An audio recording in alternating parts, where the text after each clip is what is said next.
Yes, it's Monday, which can only mean one thing. It is time to talk about ghosts with I. Yes, Kev. Hi. That sounded like I was going to burst into a rap. I wasn't. There may be an interruption via a phone call at any time because I'm waiting on the vet. Because the vet I paid 3 weeks ago for flea treatment and they haven't let me know that it's there. So I rung them to say, where's the flea treatment? And they were very, can I call you back? Which means we fucked up and didn't order it in anyone's language. So we just see what happens. Anyway, how are you all doing? I hope you're all doing fantastically well. It is Monday. It is the start of a new week, new possibilities, new horizons. Yes. Well, what are we going to talk about today? Well, of course, we're going to round out Alicia's trilogy of terror. Yes, we are. So we'll have Alicia's final story. We're also going to head over to Becca's Reddit Corner. For some reason, we'll turn slightly farmerish while saying that. And, of course, I'm going to review something paranormal so that you yourself don't have to because, we're all sane here. And, of course, we need to say a big thank you to our wonderful team over at Patreon because when you sign up to Patreon, not only are you supporting the show, this little tiny show that runs from a little tiny cave. I don't know why I said that. But also you get your name sung out and you get access to 2 additional shows each and every week. One of them is me where I just ramble and I ramble and I ramble because I like to talk. And the other is a paranormal Patreon where we do our very best, our utmost best to stay on track and talk about the paranormal. It's normally me and Becca. The next few coming up will sometimes feature Becca, sometimes won't. But that's because we've got this holiday thing coming up. And yeah, that's about it, really. So let's say a big thank you to our newest wonderful Patreons. The guitar is well and truly out, as I think that proves. Anyway, we have 2 wonderful new Patreons this week. We have Mihaela Mahova. Yes, what a lovely name. And Nick Johnson. And this little country song is for you. Mihaela Mahova, Nick Johnson, you've signed up to the Patreon today. It wasn't today, it was through the week. Mihaela Mahova, Nick Johnson, you signed up to the Patreon today. Wasn't today. I'd like to say thank you for signing up, you two. You're keeping the show going too. I'd like to say thank you to both of you. You're keeping the lights on and making me sing songs too. Now, for those keeping score, that was capping on the 2nd. It ended on an E7th. So we do, of course, always end it on a 7th. So a big thank you to Mihaela and to Nick. If you'd like to join, head over to patreon.com/we need to talk about ghosts. And you will get access to nearly 300, it must be over 300 hours now, worth of content. So if you like this type of drivel, you find it funny, you find it background noise, you just find it. Then, join and get all of that stuff. Why not? Head over to patreon.com/we need to talk about ghosts. But right now, we need to talk about a paranormal review. Yes, it's time for a paranormal review where I review something paranormal so you don't have to. And, well, recently I bought a load of second-hand paranormal books, and they're dead good, all of them. And I was going to review all of them as a job lot, and I thought, no, you can't do that. So I'm going to kind of review them one by one, week on week, if you will. Me and Becca on yesterday's Paranormal Patreon discussed I think we did yesterday. I'm not sure. Was it just I think it was just me, discussed the 14 times. I managed to pick up 14 times, volumes 1 to 15, the very first 14 times. So I discussed some of the stories from within those pages, and it was dead good and really insightful, I thought. Anyway, another one of the books that I bought, which I'm going to review today, wait there, let me clarify. I've not read this book totally. I'm up to like chapter 5, but it's so interesting. And I always find it interesting when you hear about something you didn't know. And for me, that's a daily occurrence because I'm a bit of a thicko. But, not in terms of the paranormal. I genuinely, and generally even, think I'm a bit up to speed. Do you know what I mean? So when something new comes along, I'm like, I didn't know that. And that's what's happened here. And the book is called Satan's Mistress by Val Lewis, right? I'm going to read you the blurb off the back. Now, if this doesn't entice you in, nothing ever will. You ready? This is a candid biography of Joanna Southcott, an 18th century semi-literate peasant girl who prophesied that the world as we know it will end in the year 2004. Now, she clearly got that wrong. During her lifetime, she held such power over 14,000 believers that some refused to make even a simple decision without consulting her. She claimed to have person-to-person conversations with not only God, but Satan too.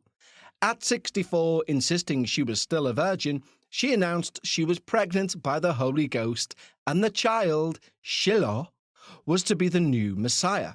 She died in 1814 after apparently giving birth to a spiritual child 2 days earlier, on Christmas Day. This holy child, her disciples said, would float about in space until the final millennium, which would begin in 2004, when he would become manifest in a divinely chosen body. She promised to return to help Shula, it's spelled Shiloh, Shiloh, govern the world along with her faithful followers, dead and alive. She left as her legacy as a mysterious... Oh, no, this is great, this part. Listen to this. This is what got me hooked. She left as her legacy a mysterious box of sealed prophecies, which explained how people should prepare for the final millennium, stipulating that it could only be opened by 24 bishops of the Church of England, who had to spend 7 full days and 7 full nights studying the contents, in the presence of 24 white-gowned virgins. Over 200 years, this box has steadily gained symbolic significance and probably accounts for why the Southcottian movement is still going strong. Despite all these bizarre claims, Joanna Southcott is an important historical figure of her day, illustrating the extreme lengths women, rich and poor, had to go through to achieve respect and independence. She had tremendous charisma even as a young girl and was determined to make her mark on the world. In days when to remain a spinster was regarded with contempt, she became an early feminist, fighting for her rights and earning her living as an upholsteress and publishing her own books. Anyone who crossed her, she put awful curses on. Amongst those unfortunate enough to do so were Mad King George III. I wonder if he was mad before this curse. And Prime Minister of the day, William Pitt, and Charles Fox, who died suddenly within months of each other. Joanna Southcott still has a significant following today, not only in Britain, but also in New Zealand, Australia, South Africa, and the Caribbean, where she is particularly revered. There you go. Have you heard of this lady? Of Joanna Southcott? Because I fucking haven't, and I find the whole thing amazing. And the book itself is beautiful, as in there's a drawing on the front of her with red eyes. But when you open the first page, it's like there's holes in the front of the page where the eyes are, and the red of her eyes is a wax seal behind the first page, which is her seal. Her, like, I don't know whether it's her magical seal or just what she would, like, stamp letters with or something. But either way, amazing. Truly amazing. I'm like 5 chapters in and it's dead good, very engrossing. And either way the cat jumps, she's clearly an interesting and phenomenally historical occultist, if you like. So yeah, I'd say check it out. Currently, 5 chapters in of about 50. But currently, 2 thumbs to the sky because A, I didn't know about her. 2, it's a magnificent story. And 3, this box, which can only be opened by 24 bishops in front of however many virgins dressed in white. What a magnificent story. Do you know what I mean? And there are believers all over the world. And I didn't know this existed. Wonderful stuff. So currently 2 thumbs up to the sky for Satan's Mistress. Hooray, it's time for my favourite part of the week, and yes, he says it every week, but he truly means it. It is time for your true paranormal experiences, and this week we round off, I'm rolling my R's. I had to say that right, otherwise I would have said arse. Anyway, can you roll your arse? Is that a thing? Is that the English equivalent of twerking? I don't know. I'll have to check Urban Dictionary. Anyway, so we are going to continue and complete Alicia's trilogy of terror with her final short but true paranormal experience. And Alicia writes for her final tale, Story 3, The Pepsi Bottle. This story is from 2010-2011. I was living with my now husband, back then still boyfriend. We had a party, and no one but me had to work the next day, so you can imagine I was up late and there was drinking and food, etc. The next day, tired, I got ready quietly for work and was headed to the kitchen to get my drink and my lunch from the fridge. While I was headed through the dining room to the kitchen, something from the living room caught my eye. I done a double take to see my now mother-in-law had fallen asleep on our couch. I had no idea that she'd fell asleep there, or had stayed the night for that matter. It scared me at first to see that she was on the couch. She was asleep with her back to me, facing the couch, which was against the wall. There was our coffee table in front of her, and to the right of the couch was sliding glass doors leading to the balcony. In this case, the doors were by her head, since she was sleeping on the couch. No one had picked anything up from the party the night before, so there were still things all over the coffee table and all over the floor. One of those things was an empty 2-litre bottle of Pepsi, sitting on the coffee table on the side closest to the sliding doors. When I did a double take to see her on the couch, that empty 2-litre bottle, with force, flew right off the coffee table, smacked the sliding glass doors, and bounced back to fall right beside her on the floor by her head. I couldn't believe what I'd just seen. Of course, the sound of it hitting the glass doors and falling by her on the floor woke her up, but she was still half asleep when she rolled over on her back and turned her head to see me standing just out of the hallway and a little in the living room. At first, I think she was mad, thinking I'd done something to wake her up. I tried to tell her it was okay and just go back to sleep. She rolled back to face the wall and quickly fell back asleep. When I got home from work that night, she asked me what happened in the morning, and I told her about the Pepsi bottle, and told her about it flying off the table. She said she only remembered that a sound woke her up, but had no idea what really happened. Sometimes to this day we talk about that story, because I think she believes me, but wishes she'd seen it for herself. I've no explanation for it, only that something must follow me around. I know what I saw, and I know this was a lot, but thank you for reading, and thank you for your podcasts and what you do. I do have a story or two more, if you'd like to hear those, for another time. But for now, take care, Lisa. Well, thank you so much, Lisa, for sending in your true paranormal experiences, and by all means, send in any more that you have. And that goes for everyone. If you have a paranormal experience that you want to share for the show, send it in to contact@talkaboutghosts.com. And what I'll do, you see, is I'll read it out, because between me and you, that's how the show works. Anyway, also, we'll brush over the fact that I've been calling you Alicia, and you signed off the email Lisa. That's what you do when you split an email into 3, you see. You don't get to read the bottom sign-off bit till the very end. So sorry, Lisa, or Alicia.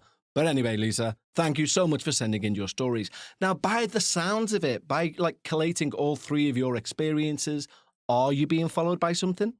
Do you have some sort of malevolent force? I mean, that little experience right there, and it was a little experience, but it's not explainable really, is it?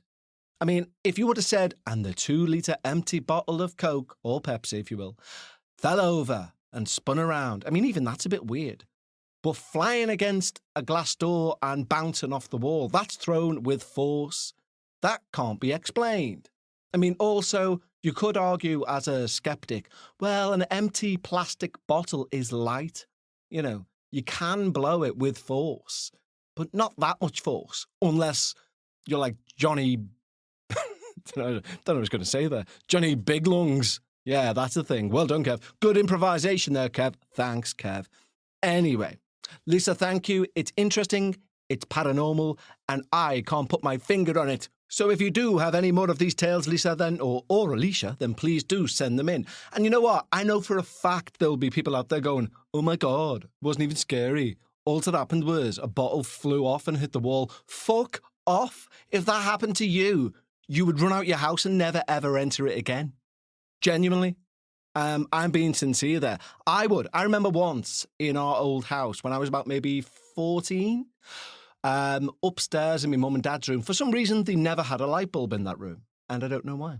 Maybe they just liked the dark. Anyway, they had a 3-pronged mirror. So like 2 little mirrors either side of a big mirror. And then they were all connected so that the 2 little mirrors acted as, I don't know, they acted to stand up the bigger mirror in the middle, if you know what I mean. Like a concertina sort of thing. Anyway, one night, that mirror, no windows open, no breezes, no nothing. There was a bang from upstairs, so loud, that we all ran into the outside. We ran outside. There was me, me mum, my sister, and that was it in the house. And we ran outside into the path because something was something had physically thrown something upstairs. We didn't know what to do. Thankfully, the cordless phone was just on the inside. And we called my brother, who was just down the road with his mates, and he came up. And when he came up, I went upstairs with him. And that mirror had fallen flat onto their dressing unit. But there was no rhyme or reason as to why. I mean, you could argue, well, obviously it was ready to go and something happened and blah, blah, blah.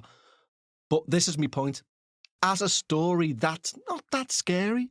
But if you experience it, you leave the house. This is my point. So thank you, Lisa. And yes, if you have any more tales like that, send them on in. But right now, I think it's time we travel to that dark and dingy, but lovely and beautiful area, which is owned by none other than Becca. Ladies and gentlemen, now it is time for Paranormal Reddit Corner with Becca. Okay, so it is that time of the day. Oh, I'm just sitting on something crinkly, one sec. It was a literal bag of Doritos. Can I look Not a metaphorical bag of Doritos. No? No, not a metaphor? No. Should I be looking in your direction for the reason that bag of Doritos was there? Nope, neighbour's cat. Neighbour's cat. Poor TNC getting the blame for everything. You once again, if you are a regular to this show in general, you'll know that when a very particular sort of event comes along, a very particular sort of event takes place. And it happens to be children's birthday parties. Not people's 21st, not people's 30th, not people's 40th, not people's weddings, not people's baptisms, bar mitzvahs, whatever you wish. But when a child celebrates a birthday party, one of us tends to start drinking when the birthday party starts. Now remember, it's children. It's going to be between 12 noon and 2 p.m. And they will then bounce through the door between 12 a.m. and 3 p.m., as is their right, because they're a human adult being. And one of us, well, we both went to a lovely, lovely child's birthday party yesterday, didn't we? Mm-hmm. And one of us was sat at home with a takeaway watching Mitch Hedberg's comedy special at around 8 p.m, alone. And the other one of us was not. I had kids party hard, honestly. Honest to God, it's like, it's so predictable. Like, even in the days leading up, I was like, so is this a kid's party where you're coming home with me, or a kid's party where you're going to be, like, in town till 3? It was like, the kid, by the way, how old was the kid? 2. It was 2. Like, honestly, I knew there was, Becca normally has a 5-drink limit, and in all fairness to the way we used to drink, Becca's 5-drink limit is something which has stayed. And fair play to her. But I knew where this was heading, because it doesn't apply to daytime drinking. It doesn't apply to daytime drinking, because Becca's got this group of girls who all meet on a Tuesday night, and they all bring their own bottle of Prosecco. But whoever hosts also makes sure they've got more than ample Prosecco in. Yeah, you always got a couple of extra bottles. So they all drink at least a bottle of Prosecco and blah, blah, blah. So therefore, when we have one of these parties, I mean, that's not true. We don't always drink at least a bottle of Prosecco. That's, no. That's certainly not true. No, but the option's there for people who wanted to. Yeah. So when one of these kids' party comes along, that's to do with this, but just call yourself the board of directors. It's quite funny actually. When we hosted the girls' night here, someone had done a board of directors menu, hadn't he? Like. Yeah, it was before we went out for the bingo, wasn't it? The drinking bingo, and we did. I did a Bellini bar and a gin tasting. In the house. And the thing is, it's not because everyone is a director of a firm or something. It's because this group of these girls in this WhatsApp group, if one of them has an issue, they take it to the board.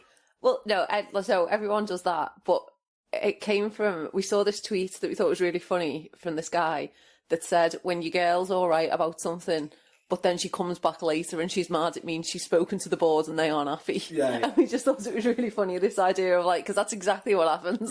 You might be like, you kind of say something not allowed to your mates, and then they're like, what? No, that's not all right. And then you kind of march back in. Attitude change. Yeah. Actually, no, I'm not happy with this at all. Poor guy thought that everything was sorted. Yeah. But yesterday it was like a bit obvious that where this was heading because, as I say, when it's a party, everyone does bring, like, especially girls, I'm not being sexist here, but your group of girls anyway, will all bring a bottle of Prosecco. Yeah. Becca ups the ante by bringing, what's the liqueur you bring so you can have Bellinis?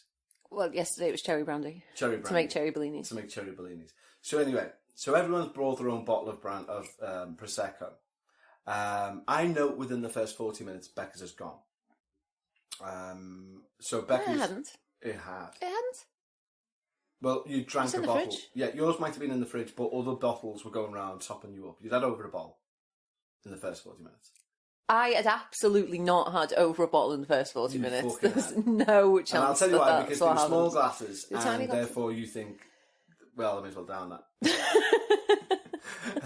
and I know you think. They're really tiny little plastic Prosecco glasses. Anyway, but come 5 o'clock when I decided it was time, so 3 hours later, when I decided a decision needed to be made whether I was staying or going, there was one bottle of Prosecco left.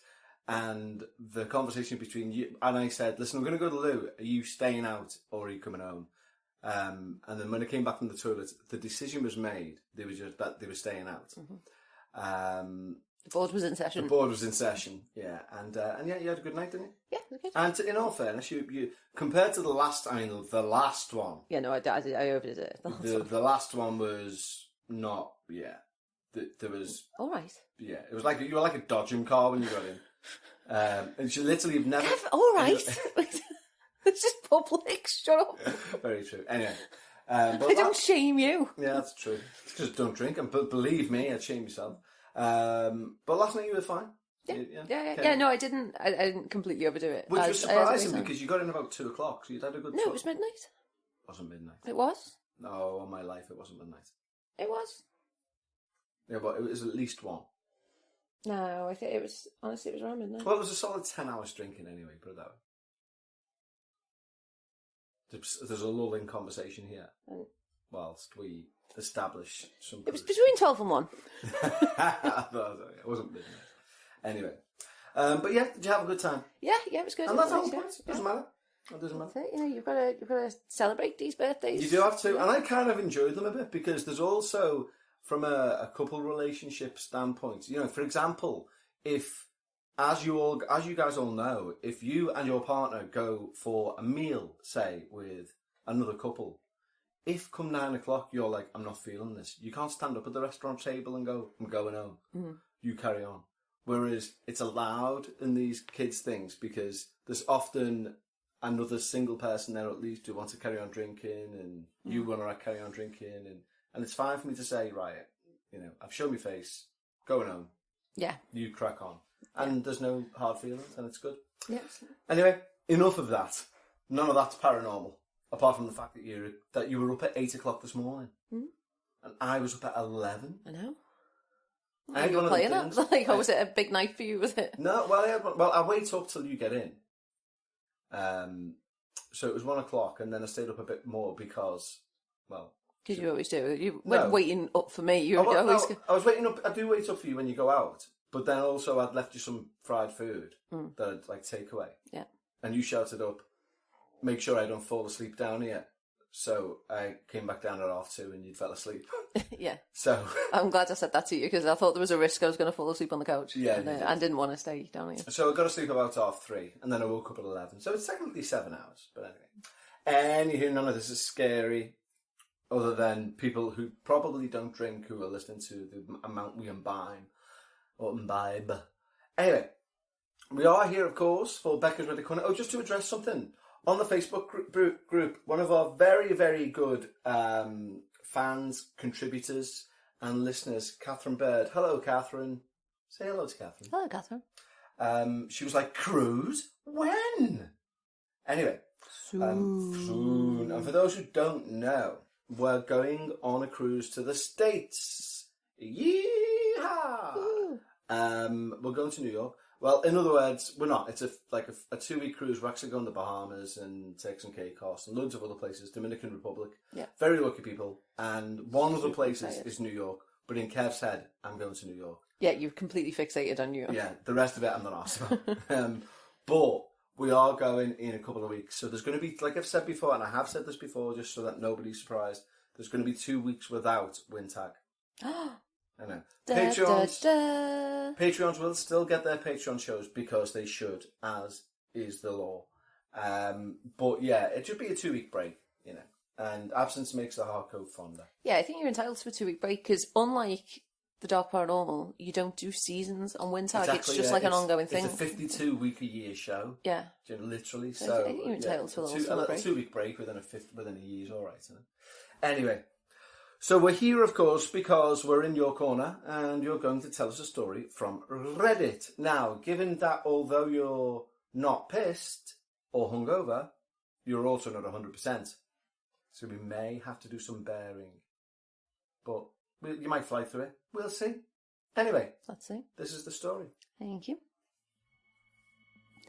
Welcome to Reddit Corner with Becca. Hooray! This story is titled... Anyone else think people don't know they're dead? Again, with the cadence, I knew it was a question. You're very good at public speaking, aren't you? Thank you. Yeah. Let's begin.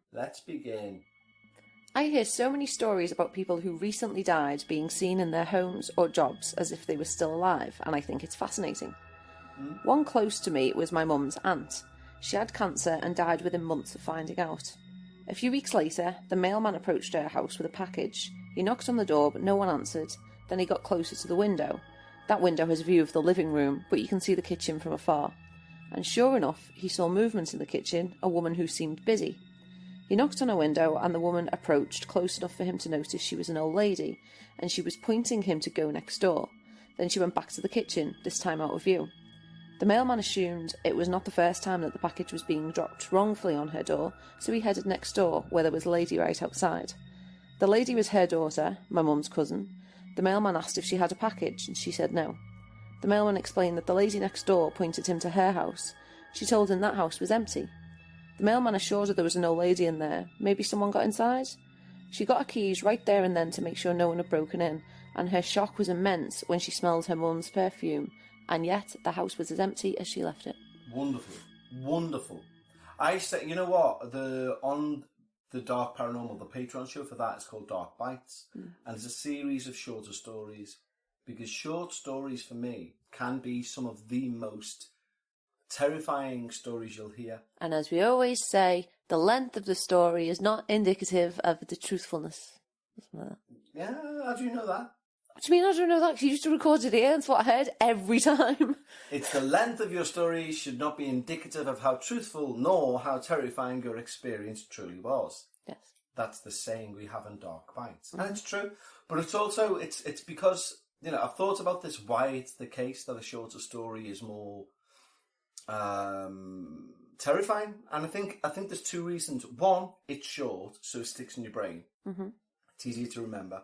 Two, they're often vague, so you can picture your imagination can picture things better. And also, because they're so short, they're normally succinct.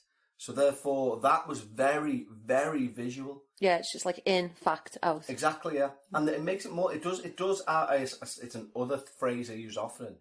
but it adds an air of authenticity, which I think is hard to fake. Mm. You know, because there's certain facts like you wouldn't fake. Yeah. They sound like stories you're told in a pub. The perfect ghost story for me is that. It's something that you'd be told over a pint, and you could either change topic or ask questions. You know, it's not like where somebody sits down and goes, so, when I was 14, you're like, oh, for fuck's sake, where's this going?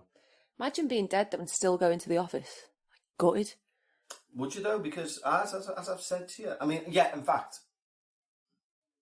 I think that would be stone tape theory, I would imagine.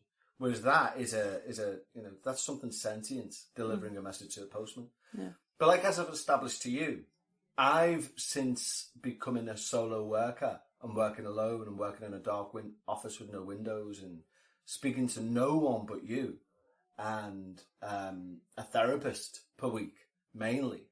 I'm really missing the social interaction you get in an office. So maybe a ghost being in an office is... But they would, at the same time, they would have to have gone through that journey of realisation, which is doubtful. It's not like, I think, they die in October... And then come next May, they arrive back in the office and go, turns out I was fucking lonely. But Yeah, I mean, you'd just be gutted, wouldn't you, if you were, like, still doing the commute? Like, still getting on the bus when you're dead. Like, ghosts on a bus is a thing, too. I've heard. Ghosts on a bus. Ghosts on a bus. Sounds like a film. Ghosts on a bus. No, I've heard, there's a famous Liverpool story about a certain cemetery. In fact, do you know what cemetery it is? You know the one we drive past at not most days. You know we're going to Smith Down Asda? Yeah. And there's a cemetery on the right as you're driving down. Yeah. There's a bus stop there. Right. And of a night, apparently, someone gets on. And if you're on a double decker, if you're driving the double decker, this like shoddy looking guy gets on and goes on the top deck and doesn't get off. Never gets off. Are we sure it's not a murdering bus driver? Could be, yeah. People keep getting on this bus and not getting off. It's like everyone's like, "Oh, it must be ghosts," and he's like, "Well, ha ha." It's the paranormal equivalent of that Only Fools and Horses joke where the granddad says he used to work at a suitcase. He used to work at a Hitachi suitcase factory, and he bought himself one. And every day when he was leaving the office, the security guard would make him open this case and see that he had not stolen anything from the office. And he was there 15 years. And he got a plaque to say well done. But he'd also stolen like 1,400 briefcases because every day he'd just go and pick up a new one, get it checked on the way out and walk out. But yeah. So any comments on this tale?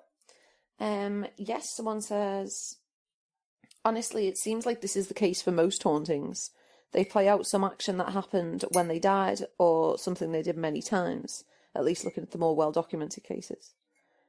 But that would imply that was a stone tape ghost she's seen, which means all this woman done while she was alive was point of postman, which is very doubtful. Someone else says, from the encounters I've had, I'd say a lot of people don't know, or maybe they refuse to acknowledge. I also think there are others who make a conscious choice to stick around. Being somewhat of an atheist myself, I've always wondered if those who actually believe in heaven go to a place they've created in their minds, while those who don't continue on as before, i.e. their heaven is here on earth. That's an excellent shout. It ties in with my Torpor idea. That God didn't exist, the devil didn't exist. We created them as men. And I mean as men, as in like the Council of Nicaea, not being sexist. I've often said women are the superior race, or sex. But, yeah, I think that maybe, think about it. Hours and hours and hours of daily prayer to a God we've created by millions of people across the globe might have created this tulpa God. We've created a deity, we've created an entity. Therefore, we've created heaven, we've created hell. It's the sort of... But if you created God and God created the earth, you've got your bit of a chicken and egg situation, haven't you? Then it's cyclic, yeah. Yeah, it's what a very good point. first? I mean, there is the idea that what is true, which is fascinating, is that the very idea of an idea creates energy. So, although I'm definitely not one of these, put it out there and it comes back, although I've got some evidence to that effect, I am not a believer in that. But there is evidential proof that a thought creates energy, as minuscule as it is. Like, when you think of something as a little tiny sliver of whatever has been created and put out there. I'm not suggesting it goes to a receptionist who files through these thoughts and goes, we'll give them that one, we won't give them that one. Do you know what I mean? Mm. Any other comments? No. I think there might have been other comments. It's just Becca's really tired. We are done with this now. We are done with this now. Okay, well, thank you as ever for allowing us into your pit of Doritos. You're welcome. And will we speak to you next week? Yes, we will, for the final one prior to the cruise. Final one. Thank you for visiting Reddit Corner with Becca. Oh. What? Oh, no, it's fine. I felt like making a weird noise. Okay. Oh, Betty. I can't do it. You used to do a really good Frank Spencer. Yeah, you've always thought that. Yeah. Oh, Betty, what have I done? No, that was terrible. It was awful. Yeah. Mm-hmm. Oh, mate. I'm getting confused with Kenneth Williams. Anyway, I'm going to leave it now before you get a load of shit impressions. Bye, everyone. Bye, guys.